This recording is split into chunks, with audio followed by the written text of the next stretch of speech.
Բարեկալություն Սիվիլնետ տաղավարում հյուրընկալել եմ Մարդու իրավունքների մասնագետ Անդրանիկ Շիրինյանին։ Ողջույն Անդրանիկ, շնորհակալ եմ հրավեր ընդունելու համար։ Շնորհակալ։ Անդրանիկ, վերջերս դուք մոդերացնում էիք ուրեմն ժողովրդավարության հայկական ֆորումի պանելներից մեկը, որտեղ նաև վարչապետներ ելույթ ունենում եւ քաղաքասարակության ներկայացուցիչները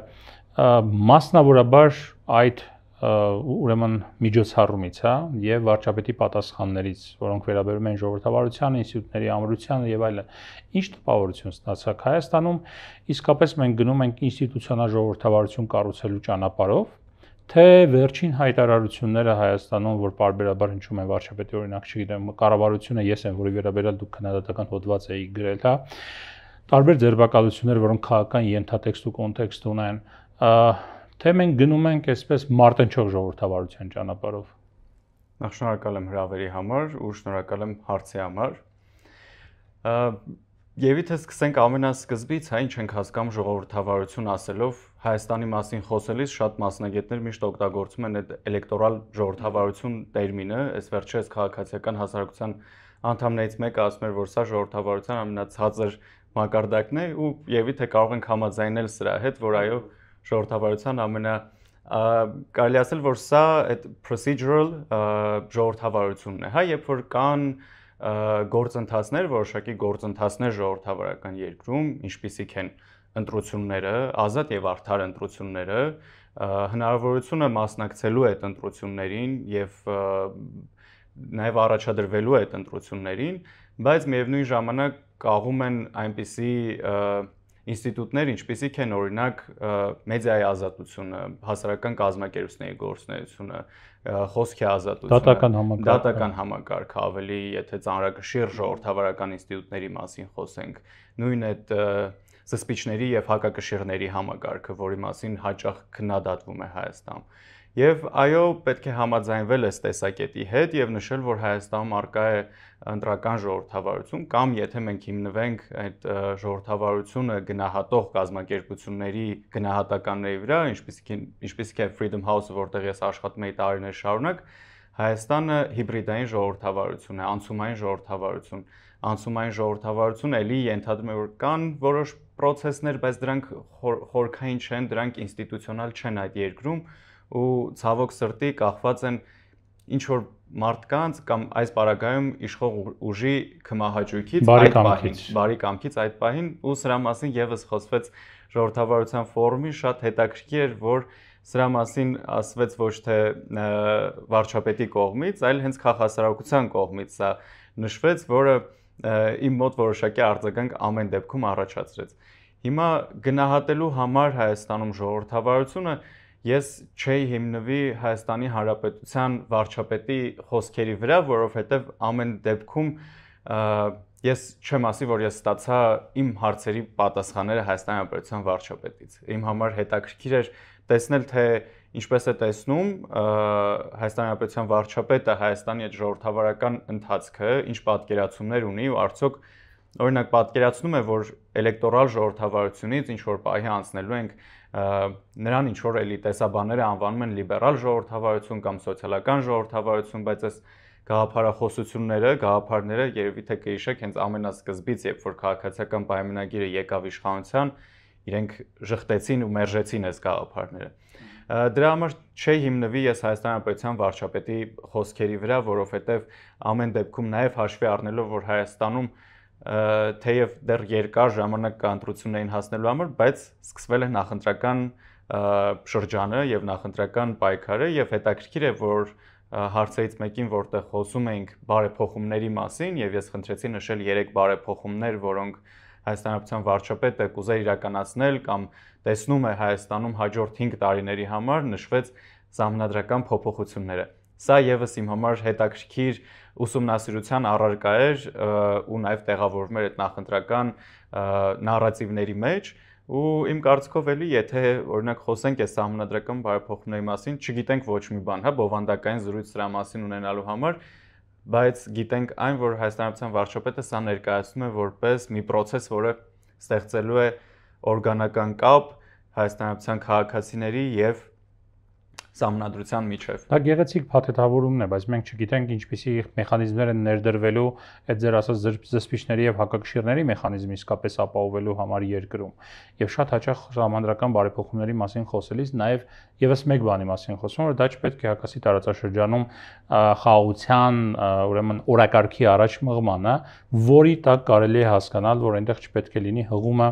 ուրեմն անկախության հռչակագրին, որը Ադրբեջանի մոտ մտահոգություններ է առաջացնում եւ կարող է բերել նրան, որ չստորագրեն ընդհանրապես սահմանադրական հայ-ադրբեջանական խաղաղության պայմանագիրը։ Ուղղակի հավելեմ, որ այո մենք ոչ մի բանից տեղյակ չենք, սա շատ լավ փաթեթավորում ու շատ լավ նարատիվ է, որը իմ կարծիքով մինչև այս պահը աշխատում է ու շատ լավ աշխատելու է հատկապես միջազգային գործընկերների համար, բայց միևնույն ժամանակ ոչինչ չգիտենք սահմանադրության մասին, ինչ տեսք է ունենալու, ինչ փոփոխություններ են նախատեսվում։ Դա խնդրեմ չի։ Երկրում, որը ասում է ես ժողովրդավարական եմ։ Մեծ խնդիրը, իմ խնդիրը հենց այստեղ է, որ քաղաքացիները շատ քիչ մասնակցություն ունեն այդ ժողովրդավարական process-ներին։ Եվ իմ քննադատությունը օրինակ Հայաստանի Հանրապետության վարչապետի այդ խոսքին, որ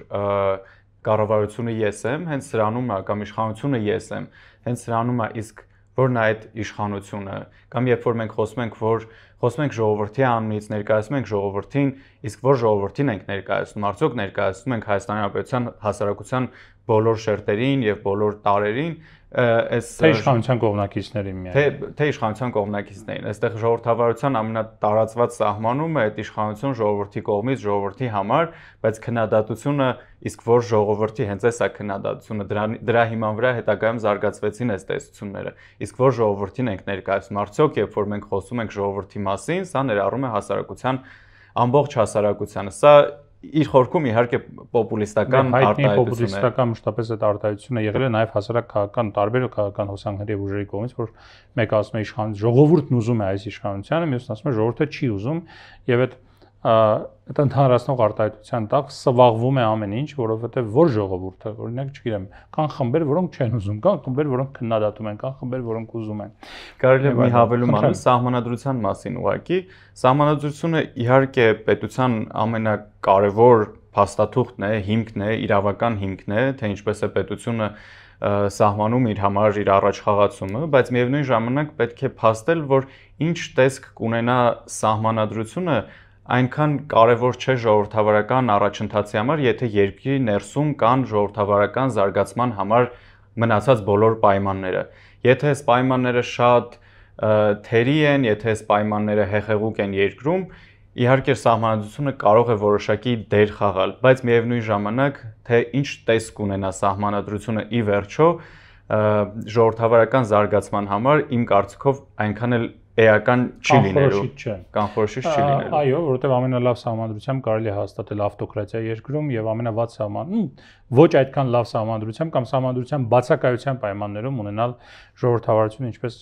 տարբեր արևմտյան ժողովրդավարական տվյալ դեպքում Մեծ Բրիտանիան է։ Լավ, գալով այսպես ավելի կոնկրետ խնդիրների Հայաստանում դուք ասացիք, որ էլեկտորալ ժողովրդավարություն է, այսինքն քաղաքացիական տարբեր ներկայացուցիչներ նման կերպ են ներկայացնում իրավիճակը նաև այդ ֆորումի ժամանակ։ Բայց կա նաև սրա հակառակ երեսը, կա էլեկտորալ ավտոկրատիա,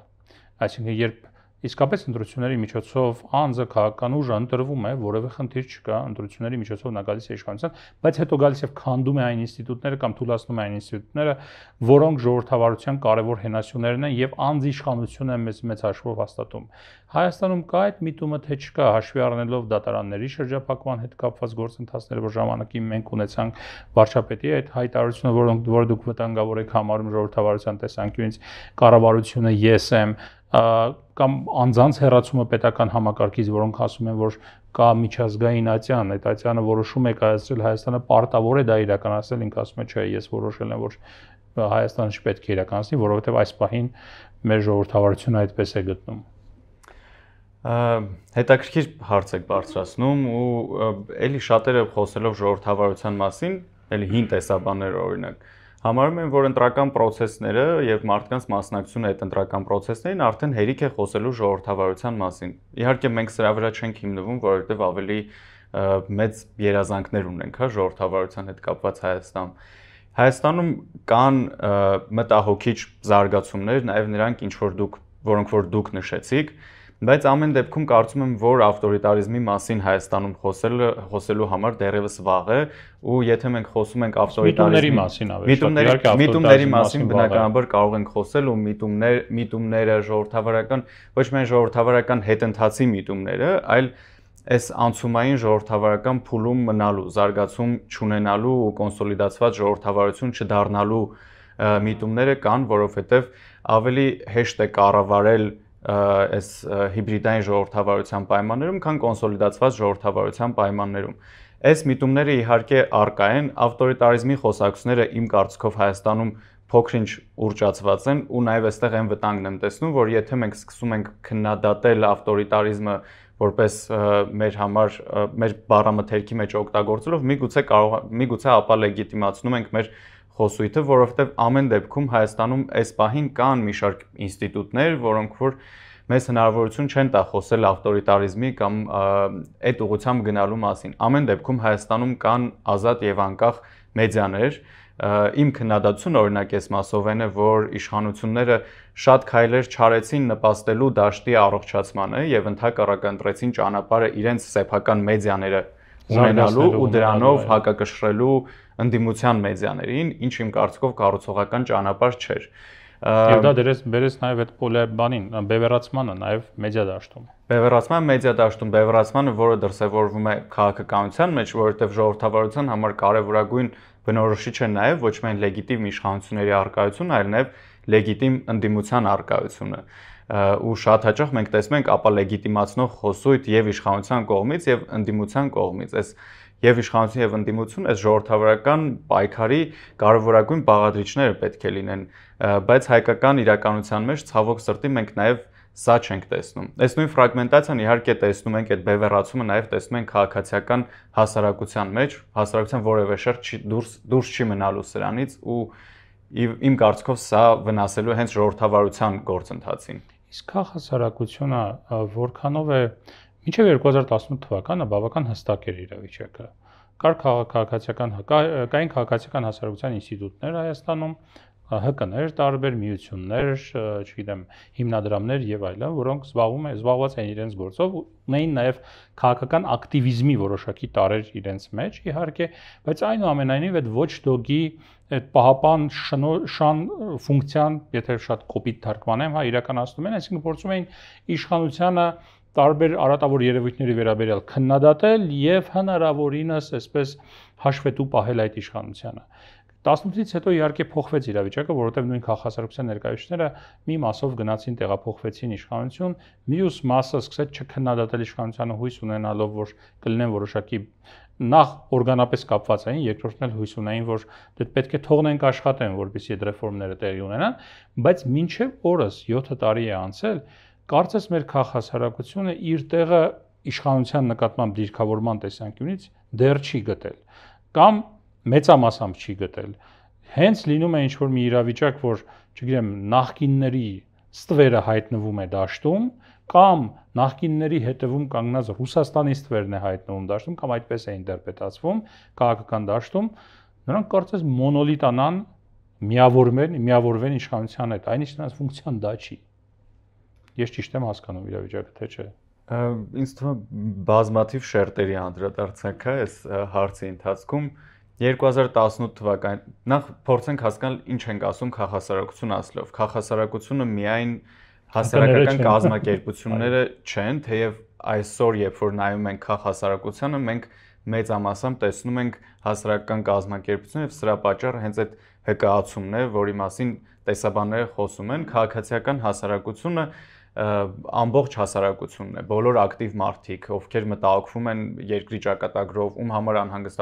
անհանգստացում է տրանսպորտի խնդիրը, ասֆալտի խնդիրը, իրենց աշխատանքային իրավունքները եւ այլն, բոլորը քաղաքացիական հասարակության անդամներ են։ Եվ 2018 թվականից առաջ շատ ակտիվ էր այս արմատական քաղաքացիական հասարակությունը։ Ես ինքս քանի որ մասնակցում եի եւ ցույցերին եւ բոլոր այս դրսեւորումներին մինչեւ 2018 թվականը ես ինքս չեմ ֆիքսել այդ ընթացքում, թեև օրինակ ինչ որ կամավորություն կարող անել այս կամ այն հասարակական կազմակերպություն, բայց չէի ֆիքսի, որ այսինչ հասարակական կազմակերպությունը առաջնորդում է գործընթաց, այսինքն հասարակական կազմակերպությունները այդքան տեսանելի չէին։ 2018 թվական գոնե քաղաքացիական շարժումներում տեսանելի չէին, թե բնականաբար կային։ 2018 թվականից հետո Հայաստանում նաև մեծ ռեսուրսներ շատացան քաղաքացիական հասարակության կազմակերպությունների, ՀԿ-ների։ Այս ռեսուրսները բնականաբար առաջացրեցին մի իրավիճակ, երբ որ այդ արմատական խմբերը, որոնց մասին խոսում ենք, մտան արդեն այդ ինստիտուցիոնալ քաղաքացիական հասարակական կազմակերպությունների մեջ, բացեցին իրենց կազմակերպությունները ու սկսեցին արդեն միանալ այդ քաղաքականությունների մշակման process-ին, աշխատել իշխանությունների հետ, եւ եթե նախկինում իշխանությունների հետ աշխատելու գործընթացը դա օրինակ փողոցում ցույցեր անելն էր, 2018 թվականից հետո ստեղծվեց մի իրավիճակ, երբ որ աշխատում ենք իշխանությունների հետ, իրար հետ սեղանի շուրջ նստելով, քննարկելով կադրային բանկ էին իշխանության համար, որովհետև այնտեղից մարդիկ էին գնում իշխանություն։ Դե սա էլ մի ուրիշ թեմա էր, երբ որ ձևավորվեց մի հատ մեծ վակուում քաղաքացիական հասարակության կազմակերպությունների մեջ, քանի որ մի մասը գնաց։ Ամեն դեպքում կարծում եմ, որ սա խնդիր չդարձավ քաղաքացիական հասարակության համար, այդ վակուումը շատ արագ լցվեց։ Սկսեցին ներգրավել այս քաղաքականությունների մշակման մեջ, փորձելով իշխանությունների հետ գտնել համագործակցության եզրեր եւ շատ հաճախ այդ համագործակցությունը չի տալիս այն արդյունքները, որոնք որ մենք կուզենք կամ քաղաքացիական հասարակական կազմակերպությունների քննադատները կսպասեին, որ լինի այս արդյունքը։ Բայց սա իմ կարծիքով բնական գործընթաց է, որովհետև Հայաստանում փոխվեց իրավիճակ, ինչպես հաճախ ասում են, եկան նոր իշխանություններ եւ այս նոր իշխանությունների հետ հին մեթոդներով աշխատել չէր ստացվելու։ Այսինքն հին ակտիվիզմը չէր աշխատելու այս իշխանությունների հետ եւ մեզ իրականում փորձը ցույց է տալիս, որ այդ հին ակտիվիզմը չի աշխատում։ Տեսել ենք շատ հաճախ, հա, այսօրվա ընդդիմությունը, խորհրդարանական ընդդիմությունը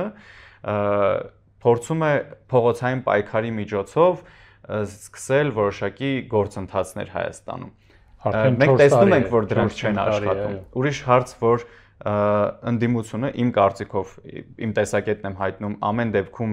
հակաժողովրդավարական է ընդդիմությունը, խորհրդարանական ընդդիմություն, նաև իրենց խոսույթը լսելով իրենք 2021 թվականի ընտրություններին ասում էին, որ եթե կան իշխանության, օրինակ փակելու են բոլոր հասարակական կազմակերպությունները, սա հակաժողովրդավարական խոսույթ է, բայց իրենք այս ժողովրդավարության ոլորտում էլ առաջացան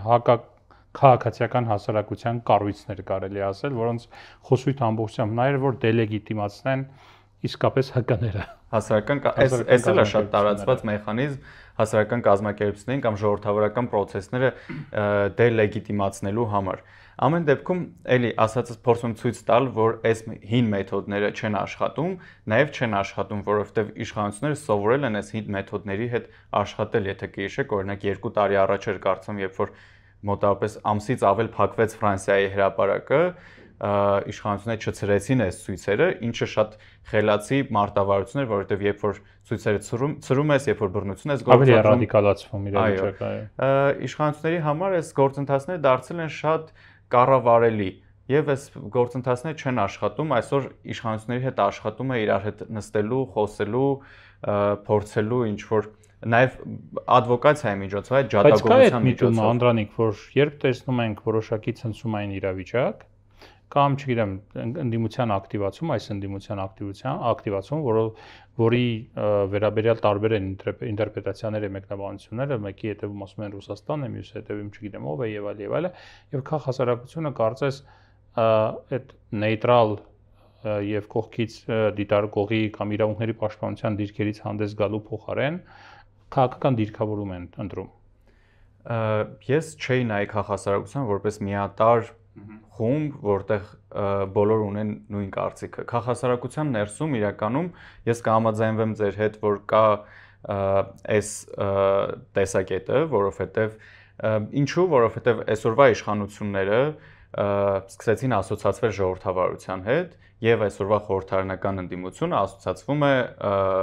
հակաժողովրդավարական շարժումների հետ։ Էլի ոչ բոլորը, եկեք իհարկե ոչ բոլորը չենք ընդհանրացնում, բայց ուղղակի մեր զրույցը հեշտացնելու համար։ Միևնույն ժամանակ քաղաքասարակությունը միատար չէ, քաղաքասարակության ներսում կան խմբավորումներ, այդ նույն բևեռացումը, որը կա քաղաքական դաշտում, որը կա մեդիայում, որը կա հասարակության մեջ, առկա է նաև քաղաքացիական հասարակության մեջ։ Ես ձեզ վստահեցնում եմ, որ բազմաթիվ քննարկումներ, քննադատություններ ու խոսակցություններ են լինում նաև քաղաքասարակության ներսում, որտեղ մենք իրար հետ շատ հաճախ համաձայն չենք, տարբեր եւ ամենածանր իր հարցերի հետ կապված անգամ չկա։ Կոնկրետ մեկ օրինակ բերեմ, որը կարծում եմ պետք է ցուցիչ լինի կամ ցուցիչ չէ թե ոչ, ըստ ձեզ կարող է ես սխալվում եմ։ Սամվել Կարապետյանի ձերբակալությունը։ Պարզ է, Մոսկվայից է, կա Ռուսաստանի ազդեցության որոշակի էլեմենտներ եւ դրանք դա ակնհայտ է։ Պարզ է, որ եթե ինքը գա իշխանության, չգիտեմ, գուցե ավելի այսպես սերտ Մոսկվայի հետ հարաբերությունների ավելի սերտացման կողմնակից լինի եւ այլ, բայց այնուամենայնիվ մարդը ձերբակալվել է այն հայտարարությունից հետո, որը չգիտեմ, եթե նախորդ իշխանությունների ժամանակ նման հայտարարությունից հետո մարդը ձերբակալվել, բոլորը, հատկապես ընդդիմադիր գործիչը ձերբակալվել, բոլորը կքննադատային այդ իշխանությանը։ Ասել է նրա մասին, որ փոքր խմբակը քննադատում է եկեղեցուն եւ եթե առաջիկայում քաղաքական գործիչները այդ հարցը չլուծեն, իրենք իրենց ձևով կփորձեն միջամտել դրան։ Դրանից հետո հոդվածներ են համապատասխան քրեական վարույթ է նախաձեռնել եւ քրեական վարույթի շրջանակներում իշխանության բռնի ինչպես էր կոչվում իշխանության բռնի զավթման, այո, իշխանության բռնի զավթման վերաբերյալ հոդվածով հիմա ինքը անազատության մեջ է։ Պետք է սրա մասին քաղաքասարակությունը խոսի որպես իրավունքների խախտման հնարավոր դեպք, թե չէ։ Ես կարծում եմ, որ քաղաքասարակությունը խոսում է սրա մասին, ես ինքս տեսել եմ բազմաթիվ անձանց կողմից հրապարակումներ, սոցիալական մեդիայում եւ այլն, ու կարծում եմ, որ Սամվել Կարապետյանի հետ կապված ամեն դեպքում շատ ուժեղ արշավ կա ի պաշտպանություն Սամվել Կարապետյանի։ Դա իր կողմից կա եւ իր կողմնակիցների կողմից կա։ Ես նկատի ունեմ մարդկանց կողմից քաղաքասարակության մեր դիտարկած դաշտում դիտարկած քաղաքասարակության ինստիտուտների կառույցների կողմից, որոնց համար արժեքները գոնե որ պետք է լինեն գերակա։ Մարդը, չգիտեմ, պրոռուսական է կամ հակառուսական է, կապ չունի, արժեքը արժեք է, երկու դեպքում էլ պետք է աշխատի։ Էլի սկսեմ պատասխանս ասելով, որ ես տեսել եմ բազմաթիվ քննադատություններ Սամվել Կարապետյանի դեպքի հետ կապված, քննադատություններ իշխանությանը, խոսակցություններ այն մասին, որ սա քաղաքականապես պայմանավորված ձերբակալություն է եւ այլն, սրա մասին խոսակցություններ կան ու բազմաթիվ են սոցիալական մեդիայում, նաեւ քաղաքասարակության ներկայացուցիչների կողմից։ Ես վստահ եմ, որ հետագայում կգտնեմ կուղարկեմ, դուք էլ կարող եք ֆիքսեք, որ տեսած լինեք։ Ասում իր կողմնակիցների կողմից, իրեն աջակցող ՀԿ-ների կողմից շատ են, դրա մասին խոսք չկա։ Ես իսկ մեր իմացած այսպես ասած քաղաքացիական հասարակության կառույցների կողմից չեմ տեսել, թեպետ ես կարող եմ ինչ-որ բան բաց թողած դնեմ, բայց միևնույն ժամանակ ուզում եմ շեշտել, որ նույն այդ արժեքները, նույն մարդու իրավունքների պաշտպանությունը կամ առհասարակ այդ դոկտրինը, իրենք գոյություն չունեն վակուումի մեջ, ինչ որ տարածության մեջ, որը ուղղակի օրենքները գրված են թղթի վրա կամ այդ արժեքները գրված են թղթի վրա եւ մենք դրանց պիտի հետևենք, որովհետեւ այդպես է։ Սրանք ամեն դեպքում մարդկանց կյանքից, մարդկանց անձնական փորձառությունների հետ կապված արժեքներ են ու իմ համար նաեւ ընկալելի է թե ինչու կարող են ինչ որ քաղաքացիական հասարակության ներկայացուցիչներ սրա մասին չխոսել, որովհետեւ սրանք փոխկապակցվում են այդ նախորդ ռեժիմի ներկայացուցիչների հետ կամ դուք նշեցիք Ռուսաստանի հետ, ինչը մարդկանց մոտ առաջացնում է վախեր, սարսափներ, չգիտեմ, նաև Հայաստանի նախորդ իշխանությունների հետ կապված, եթե խոսենք, շատ մարդիկ ունեն հսկայական վախեր եւ սարսափներ։ Արդյոք այս մարդիկ պետք է, եթե այդ ասոցիացիաները կան, արդյոք այս մարդիկ պարտավոր են հանրային խոսել ի պաշտպանություն Սամվել Կարապետյանի, եթե իրենց ուղեղում սա ասոցացվում է նախորդ իշխանությունների կամ Ռուսաստանի գործոնի հետ։ Իմ կարծիքով այս դոկտրինները էլի պետք է խոսեն իրավունքների խախտման մասին։ Կա խախտում, պետք է խոսեն, չկա խախտում, չպետք է խոսեն։ Նաև երբ որ խոսում ես Հայաստանի Հանրապետության քաղաքացիների հետ, այս նույն դիսկուրսը առկա է նաև քաղաքացիների մեջ, ու այս նույն բևեռայնացումը առկա է նաև քաղաքացիների մեջ, ու շատերը էլի իրենց անձնական փորձառությունից ելնելով ունեն տեսակետներ։ Էլի իմ կարծիքով այս մարդու իրավունքների դոկտրինը կամ մարդկանց արձագանքը հասարակության մեջ, քաղաքականության մեջ տեղի ունեցող երևույթներին հիմնված է լինում իրենց անձնական փորձառությունների վրա ու իմ կարծիքով չեն կարող մեղադրել, որ նախընտրում են այս կամ այն հարցի վերաբերյալ տեսակետներ չհայտնել, որովհետև իրենց ասոցիացիաները բացասական են կամ հիմնված են իրենց վախերի վրա։ Հաշվի առնելով, որ իսկապես աշխարհում եք հիմա ժողովրդավարությունները ենթարկվում են հարձակումների, հիբրիդային տարբեր հարձակումների, կիբեր հարձակումների, չգիտեմ, հաշվի առնելով AI արհեստական բանականության տված հնարավորությունները ինտերնետում տարբեր ճանապարհներով այդ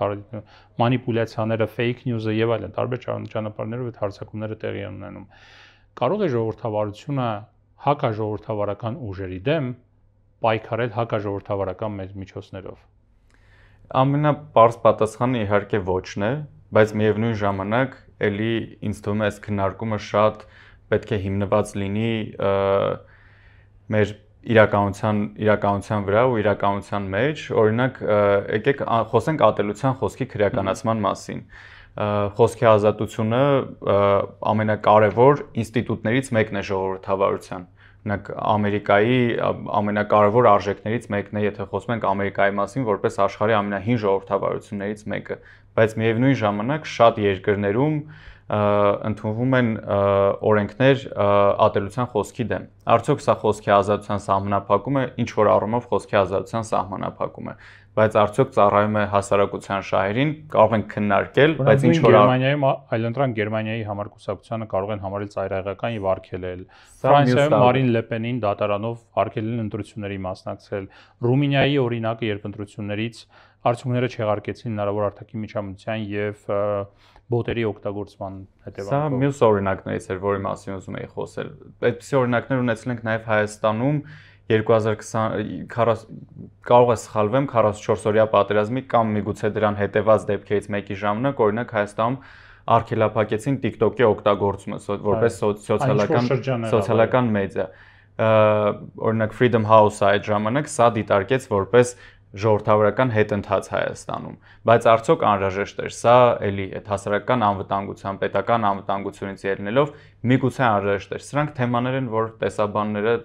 տարիներ, տասնյակ տարիներ շարունակ գլուխ են ջարդում ու յուրաքանչյուրս կարող է ունենալ մեր տեսակետներ, բայց սրա հակառակն էլ այն է, որ հակաժողովրդավարական ուժերը օգտագործելով ժողովրդավարության գործիքները գալիս են իշխանության, մենք խոսեցինք փողոցային պայքարների մասին, ՀԿ-ների մասին հակաժողովրդավարական